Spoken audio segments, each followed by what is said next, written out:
क्या आप काले जादू में यकीन करते हैं? क्या आपको काले जादू की खूनी हिस्ट्री पता है?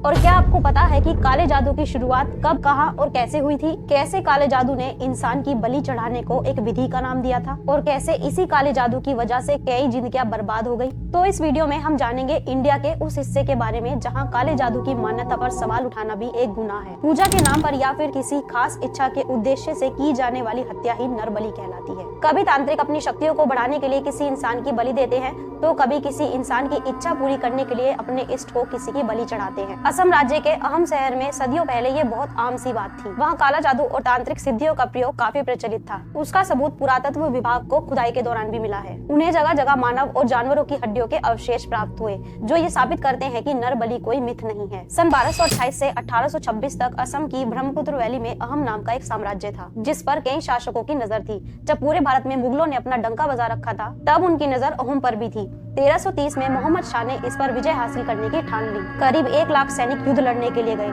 लेकिन वापस कोई नहीं आया। असम की एक लोक कथा के अनुसार उन सैनिकों को वहां के लोगों ने जादू से गायब कर दिया था। इसके बाद औरंगजेब ने भी 1600 में अहोम को जीतने की कोशिश की थी, लेकिन वो भी नाकामयाब रहा। ये किस्से हमें बताते हैं कि जादू और असम का रिश्ता बहुत पुराना है। मायोंग असम का एक ऐसा ही गाँव है। वहाँ का बच्चा बच्चा जादू जानता है। बचपन में हमने अपनी दादी नानी से जादू और मायावी शक्तियों की बहुत सी कहानियां सुनी है, लेकिन क्या जादुई शक्तियाँ वास्तव में एग्जिस्ट करती हैं?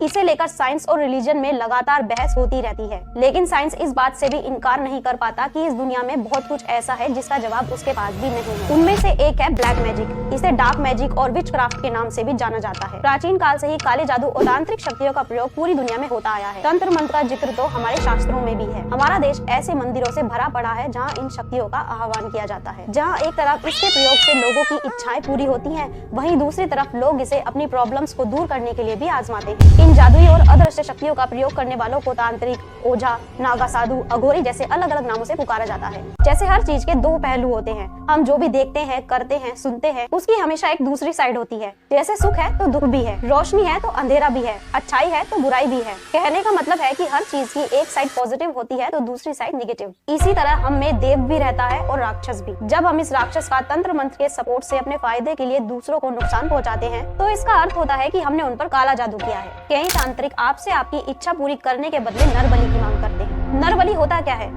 जब आप बलि के नाम पर किसी इंसान की हत्या करके उसके शव की भेंट अपने एडवांटेज के लिए किसी तांत्रिक या बाबा को उसकी तांत्रिक पूजा करने के लिए देते हैं, तो उसे आपके द्वारा किया गया ह्यूमन सैक्रिफाइस या नरबलि कहा जाता है। हर चीज की तरह जादू की भी एक कीमत होती है। नरबलि वही कीमत है जो आप कुछ पाने के बदले चुकाते हो। ये सिर्फ पुरातन काल की ही बात नहीं है, आज भी ऐसा होता है। अभी हाल ही में केरल के 3 लोगों ने मिलकर 2 औरतों की हत्या करके उनका मांस भी खाया, और उसके कुछ दिनों बाद एक औरत एक छोटे बच्चे के साथ तांत्रिक क्रिया करते हुए पकड़ी गई। 2019 में कामाख्या मंदिर की सीढ़ियों पर एक सर कटी औरत का शव भी मिला था। मायोंग में खुदाई के दौरान जो अवशेष मिले हैं, वो भी यही पुष्टि करते हैं कि सैकड़ों साल पहले भी वहाँ नरबलि दी जाती थी। यहाँ तांत्रिक रिचुअल्स करने वालों को बैज या ओझा कहा जाता है। उनके पास आपकी हर एक प्रॉब्लम के लिए एक मंत्र है। उनका ये भी मानना है कि वो किसी को गायब भी कर सकते हैं। महाभारत में भीम के पुत्र घटोत्कच ने भी यहीं से ही अपनी मायावी शक्तियाँ हासिल की थी। इस जगह का नाम मायोंग संस्कृत के एक शब्द माया से इंस्पायर है, जिसका अर्थ होता है इल्यूजन। और देखा जाए तो जादू भी एक इल्यूजन ही है। वैसे तो बंगाल में बहुत सारी जगह ऐसी हैं जहाँ तांत्रिकों को अपनी पूजा अर्चना करते देखा जा सकता है, लेकिन इसके लिए कोलकाता के नीमतला घाट की चर्चा दूर दूर तक है, जो कि एक मुर्दा घाट है। दिन भर यहाँ लाशें जलती रहती हैं, लेकिन रात होते होते ये तांत्रिकों के लिए उनकी साधना का एक स्थान बन जाता है। आधी रात के बाद यहाँ तांत्रिक शक्तियों की प्राप्ति या उन्हें और स्ट्रॉन्ग बनाने के लिए माँ काली की पूजा करते हैं। यहाँ तक कि वो लोग अपने इस अभ्यास के दौरान डेड बॉडी मीट भी खाते हैं। वहाँ के बहुत से लोगों ने इस घाट पर सिंदूर से पुती हुई काली गुड़िया और उनके बॉडी पार्ट्स में सुइयां गड़ी हुई भी देखी हैं। इसी को वुडू डॉल मैजिक कहा जाता है।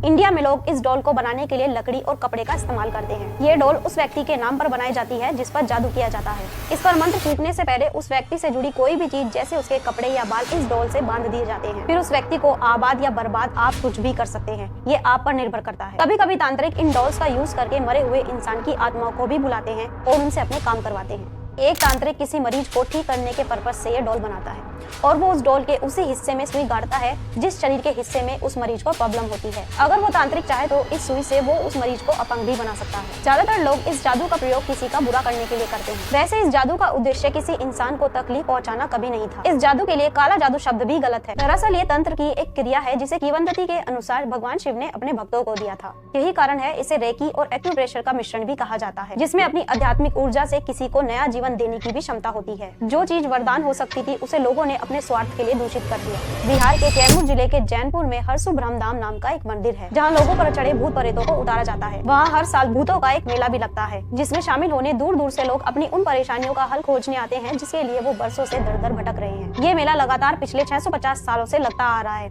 और ये मंदिर तो भूतों का सुप्रीम कोर्ट है। देश भर में लोग उल्लू और दूसरे जानवरों की बलि देते हैं। कोई अपनी इच्छाओं को पूरी करने के लिए काली मां को किसी जानवर की बलि देता है या कोई उसका अर्घ बनाकर अपने रोग दूर करता है। नवरात्रि से दिवाली तक जानवरों की बलि कुछ अधिक ही दी जाती है, क्योंकि ये समय दुर्गा और काली का होता है। क्योंकि दुर्गा शक्ति का रूप है, इसलिए तांत्रिक अधिक से अधिक शक्ति प्राप्त करने के लिए दुर्गा की पूजा अर्चना करते हैं। उल्लू की बलि से कुछ और बातें भी जुड़ी हैं, जैसे इसकी हड्डियों से वशीकरण की शक्ति प्राप्त होती है और अगर दिवाली के समय इसकी बलि दी जाए तो घर में धन दौलत की बरसात होती है, क्योंकि लक्ष्मी जी दिवाली के समय सबके घर आती हैं और उनका वाहन उल्लू होता है और अगर उनके उल्लू को ही मार दिया जाए तो लक्ष्मी जी कभी आपके घर से जा ही नहीं पाएंगी। ये चीजें एक अंधविश्वास के चलते होती आ रही हैं, लेकिन क्यों किसी ने ये नहीं सोचा कि लक्ष्मी जी की सवारी को मार देने से वो नाराज हो गई तो परिणाम विपरीत भी हो सकता है। इन बलि की संख्या इतनी ज्यादा है कि सरकार को उल्लुओं को मारने पर बैन लगाना पड़ा। हाय कितना प्यारा बच्चा है, तुम इस ड्रेस में कितनी सुंदर लग रही हो। ऐसे ही ना जाने कितने कॉम्प्लीमेंट्स हम रोज अपने जानने वालों को देते हैं, लेकिन हमारे ऐसा करने से कुछ लोगों को आपत्ति भी हो सकती है, क्योंकि उनका बिलीव है कि नजर किसी की भी लग सकती है। ऐसी नजर लगने को ही इविल आई कहा जाता है।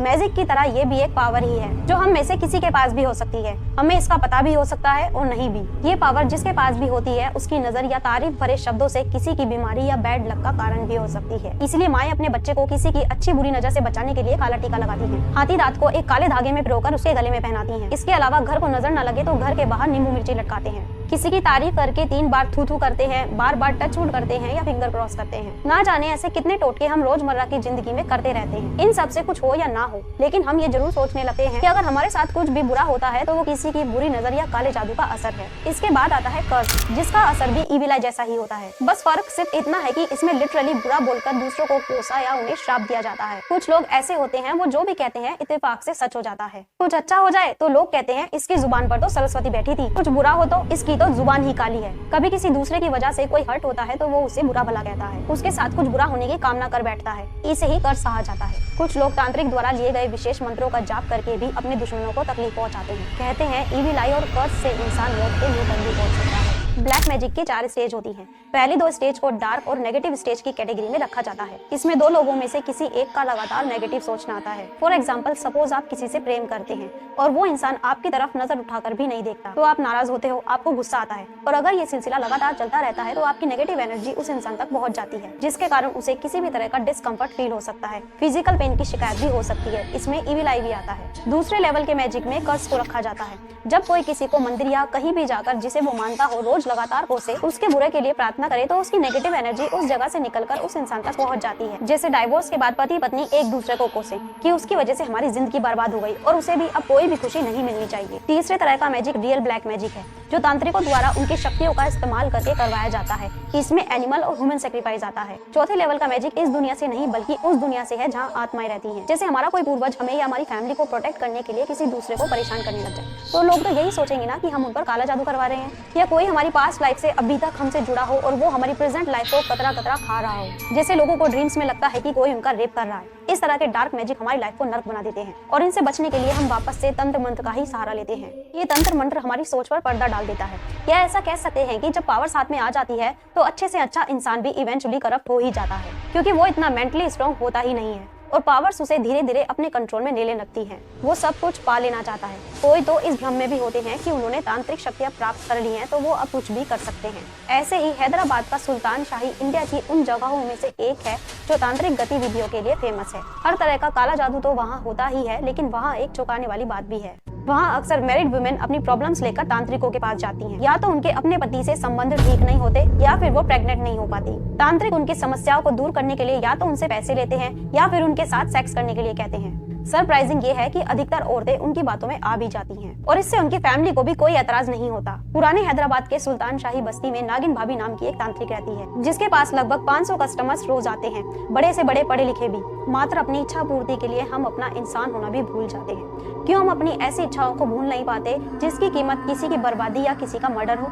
और इन सब की सबसे बड़ी कीमत जो हम चुकाते हैं वो है हमारा जमीन। अगर हम फिजियोलॉजिकल और साइकोलॉजिकल तरीके से जादू को देखें तो हम पाएंगे कि जादू हमारे अंदर ही है। कई बार आपने नोटिस किया होगा कि हम किसी चीज के बारे में सोच रहे होते हैं और वो हमारे सामने आ जाती है, या फिर हमारा कुछ खाने का मन होता है और कोई उसे हमारे लिए लेकर आ जाता है। ये भी एक तरह का जादू ही है। इसे लॉ ऑफ अट्रैक्शन कहते हैं। हमारे माइंड और आउटर रियलिटी में एक कनेक्शन होता है। कितने ही किस्से हमने सुने हैं कि लोग ध्यान में बैठे बैठे हवा में तैरने लगते थे, अपनी एक नजर से लोहे को टेढ़ा कर देते थे, पानी पर भी लोग चलते थे, आग पर चलकर भी तपस्वियों के पांव नहीं जलते थे। ये सब जादू उनकी अंदरूनी शक्तियों का ही था।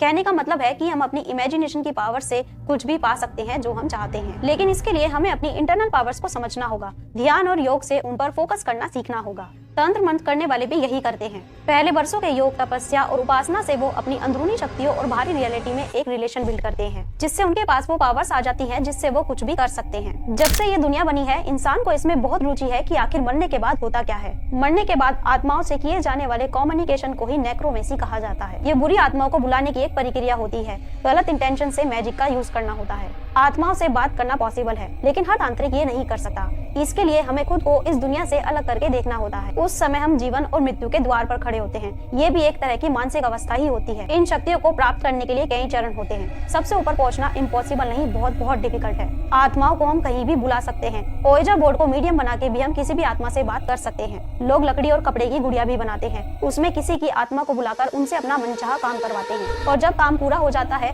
तब उसे वापस भेजने के लिए उस डेड बॉडी या लकड़ी की गुड़िया को जला दिया जाता है। अघोरी मरे हुए इंसान का मांस खाते हैं, इंसान की खोपड़ी से ड्रिंक भी करते हैं, क्योंकि ये उनके रिचुअल्स का नियम है। क्योंकि उनका मानना है कि इस दुनिया में कुछ भी अपवित्र या डिस्गस्टिंग नहीं है, सब कुछ शिव का ही बनाया हुआ है। ऐसा करके वो इस दुनिया की सब अच्छी बुरी या सही गलत चीजों से ऊपर उठ जाते हैं, अपने आप से डिटैच हो जाते हैं, जो तांत्रिक शक्तियों को प्राप्त करने की सबसे पहली शर्त है। 5वीं शताब्दी से अघोरी भगवान शिव और माँ काली के भक्त रहे हैं, जिनके आसपास ही भूत प्रेतों का डेरा लगा रहता है। इसीलिए अघोरी रात के समय शमशान घाट में पूजा करते हैं। बनारस का मणिकर्णिका घाट ब्लैक मैजिक के लिए जाने वाली कुछ जगहों में से एक है। 24 घंटे वहाँ मरे हुए लोगों को जलाया जाता है। वहाँ बैठकर ऐसा लगता है कि जीवन एक मिथ्या है, बनना तो अंत में राख ही है। रात के समय तो पूरा घाट जलती हुई चिताओं से निकली आग की लपटों के केसरिया रंग से भर जाता है, और जलती लाशों से उड़ती राख उस जगह को और पवित्र बना देती है। कहते हैं वहाँ बहुत सालों से चिता की अग्नि नहीं बुझी। सोचो कितने सारी सोल्स की एनर्जी होगी वहाँ। तांत्रिक शक्तियों की तपस्या के लिए क्या कोई स्थान इससे और बेहतर हो सकता है? वो जगह एक पोर्टल है, जहाँ से आप इस दुनिया से उस दुनिया तक की दूरी तय करते हो। कहते हैं शमशान घाट से ज्यादा पवित्र स्थान कोई नहीं है। वहाँ से आत्माएं अपना एक पड़ाव पूरा करके दूसरे पड़ाव की ओर बढ़ जाती हैं। क्योंकि अगर सही में देखा जाए तो हम सब की यात्रा इस शरीर से मुक्त होने की तो है। अघोरी कभी किसी को मारते नहीं हैं। उनके सब रिचुअल्स डेड बॉडी के साथ होते हैं। वो अल्कोहल और ड्रग्स सिर्फ इसलिए कंज्यूम करते हैं ताकि वो उसके नशे में अपनी रियलिटी को भूल जाएं और स्पिरिचुअलिटी के नेक्स्ट लेवल को छू सके, बिना डिस्ट्रैक्ट हुए अपने गोल पर फोकस कर सके। अघोरी की तरह नागा साधु भी शिव के ही भक्त हैं, लेकिन ये शमशान घाट में नहीं रहते। इनके अखाड़े होते हैं जहाँ इन्हें नागा साधु बनने की ट्रेनिंग दी जाती है। ये हमेशा नग्न अवस्था में रहते हैं और कुंभ के मेले में ही नजर आते हैं। इनके पास भी स्पिरिचुअल पावर्स होती हैं, लेकिन ये काला जादू करना नहीं जानते। मैजिक का व्हाइट या ब्लैक होना इस पर डिपेंड करता है कि आप किसकी उपासना करके उसे हासिल करते हो। बुद्धा और महावीर की उपासना करके कभी भी डार्क पावर्स नहीं मिलेंगी, क्योंकि उन्हें पूजने वाले बुरी नियत वाले हो ही नहीं सकते। लेकिन अगर आप शिव, काली, भैरव, यमराज, भस्मासुर या फिर किसी भी राक्षस की उपासना करते हैं तो आप डार्क पावर्स को भी हासिल कर लेते हैं। इसमें किसी इंसान या जगह में वास करने वाली बुरी आत्माओं को उतारा जाता है, क्योंकि जो बुरी आत्माएं होती हैं वो अपना कोई अधूरा काम करवाने या कोई मैसेज देने के लिए किसी जगह को या इंसान को अपने अधिकार में ले लेती हैं, और वो इंसान अजीबोगरीब हरकतें करना शुरू कर देता है। मेहंदीपुर बालाजी मंदिर में स्पेशली लोग इसी समस्या को लेकर पहुंचते हैं। इस मंदिर में हनुमान जी के बाल रूप की पूजा की जाती है। यहाँ पर जो हनुमान जी की मूर्ति है वो किसी मूर्तिकार ने नहीं बनाई है। माना जाता है कि एक दिन अरावली की पहाड़ियों में खुद हनुमान जी इस मूर्ति के रूप में प्रकट हुए थे। यहाँ एक डिवाइन पावर है जो भूत प्रेतों का निवारण करती है। आप जब अंदर जाओगे तो फील करोगे उस एनर्जी को, चेस्ट में हैवीनेस फील होगी। इस मंदिर का रास्ता जहाँ से शुरू होता है वहाँ से मंदिर तक आप उस एनर्जी को फील कर सकते हो। और यहाँ से भूत प्रेत नहीं उतारे जाते, बल्कि लोगों की हर तरह की प्रॉब्लम और बीमारियों का इलाज भी किया जाता है। लकवा और मानसिक समस्याएं या फिर कोई भी बीमारी जिनका इलाज मेडिकल साइंस के पास नहीं है। बहुत से लोग मानते हैं कि भूत प्रेत कुछ नहीं होते, सब हमारे मन का वहम है। इस मंदिर में आने वाले हर व्यक्ति के साथ यही होता है। वो आता तो ये कहते हुए है कि उसे काले जादू में कोई विश्वास नहीं है, लेकिन लौटता डिफरेंट ओपिनियन के साथ। तंत्र मंत्र करके किसी को भी वश में किया जा सकता है। ऐसा करके आप उस व्यक्ति से वो सब करवा सकते हैं जो आप चाहते हैं। इसे ही वशीकरण करना कहा जाता है। वशीकरण करने वाला दूसरों को हिप्नोटाइज कर देता है और इस तरह से वो आपका गुलाम बन जाता है। साइकोलॉजिस्ट भी कहते हैं अगर किसी व्यक्ति को ये कहकर हिप्नोटाइज किया जाए कि उसका शरीर आग में जल रहा है तो उसका माइंड वही फील करेगा। लेकिन साइकोलॉजिस्ट सिर्फ कुछ ही देर के लिए किसी को हिप्नोटाइज कर पाते हैं, लेकिन जादू करने वाले अपनी शक्तियों और तंत्र मंत्र से किसी को भी एक लंबे समय तक वश में करने का दावा करते हैं। ये भी एक तरह का काला जादू ही है। केरल के पेरिंगोट्टुकरा विलेज में इस तरह के जादू का इलाज किया जाता है। इस गांव में कुट्टी चतन यानी कि छोटे शैतान की पूजा होती है। यहाँ मुर्गे या मुर्गी के बलि देकर एक विशेष प्रकार की पूजा संपन्न करने के बाद पूजा करने वाला आपके पूछने पर आपको आपका पास्ट या फ्यूचर कुछ भी बता सकता है। ये छोटा शैतान भगवान शिव का ही बेटा था जिसने भगवान विष्णु के अवतार के रूप में जन्म लिया था। वशीकरण में आप उन बॉडीलेस आत्माओं का आह्वान करते हो जो किसी कारणवश या किसी कर्मा की वजह से मुक्त नहीं हो पाई। वो सोल्स आपके अंदर एंटर करती हैं और आपका काम करने के लिए चली जाती हैं, लेकिन वो ये फ्री में नहीं करती। उन्हें मुक्त होने के लिए कुछ पुण्य चाहिए होते हैं और वो जाते समय उन पुण्य को अपनी फीस के तौर पे आपसे ले जाती हैं। तंत्र मंत्र आपसे बिना कुछ लिए कभी कुछ नहीं देता। कोई तो शक्ति जरूर है, लेकिन इस पर हमें अंधविश्वास नहीं करना चाहिए। हम अपनी अधूरी इच्छाओं की पूर्ति के लिए चोरी, मर्डर, रेप जैसे संगीन अपराध करने से पहले एक बार भी न सोचें तो हम मनुष्य हैं ही नहीं। क्यों हम लॉ ऑफ नेचर को चुनौती दें? जो हमारा है वो हमें मिल ही जाता है। जो हम डिजर्व करते हैं उसे हमसे कोई नहीं छीन सकता। यही लाइफ है। जो हमें इस जन्म में नहीं मिला हो सकता है वो अगले जन्म में या फिर उससे अगले जन्म में मिल जाए। हमें बार बार तब तक जन्म लेना है जब तक हमें मोक्ष नहीं मिल जाता। फिर क्यों अपने वर्तमान जन्म में हम किसी चीज़ को पाने के लिए काले जादू का सहारा लें, अपना कर्मा बर्बाद करें? जादू से हासिल किया हुआ कब तक ही हमारे पास रहेगा? कुछ भी हमेशा के लिए नहीं होता। हम भी एक दिन मर जाएंगे। फिर क्यों उस चीज़ के पीछे भागना जिससे डील करने के लिए हम कैपेबल ही नहीं है? क्योंकि ये वो पावरफुल वेपन है जिसे हाथ में लेते ही हाथ हमारा भी जलता है।